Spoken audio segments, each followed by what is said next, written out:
envisager un départ anticipé de ces casques bleus avant la date de 2024 et peut-être même avant la présidentielle de la fin 2023, comme vous le demandent plusieurs autorités?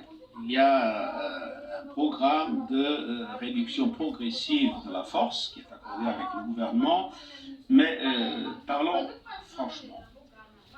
Les populations ont le désir et la perspective que les forces onusiennes soient capables de battre les mouvements qui les attaquent et de leur garantir la protection. Mais on est dans une situation extrêmement difficile. Vous voyez, l'M23. L'M23 a été, comme vous savez, la raison de ces dernières manifestations. Le fait que les Nations Unies ne sont pas capables de battre l'M23.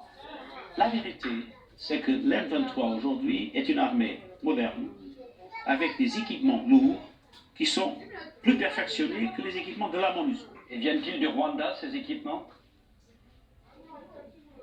Ils viennent de quelque part.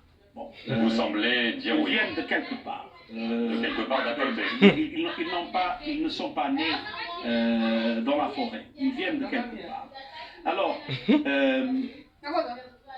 ce qu'il faut, à mon avis, et c'est l'essentiel, c'est de trouver une discussion sérieuse entre le Congo, le Rwanda et l'Ouganda pour qu'on puisse avoir une perspective conjointe pour éviter cette permanente situation qui nous fait toujours, quand on a un progrès, venir en arrière.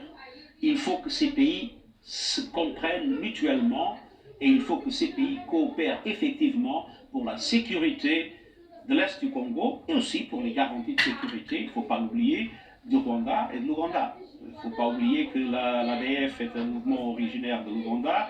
Il ne faut pas oublier qu'il y a encore dans le Congo le FDLR, je ne sais pas comment on dit ça, comme ça, qui est un mouvement sorti des génocidaires des Hutus. Alors, il y a des préoccupations de tous les pays, il faut qu'ils s'entendent, parce que penser qu'une force de maintien de la paix peut résoudre des problèmes quand il y a maintenant des forces militaires extrêmement bien armées, c'est impossible.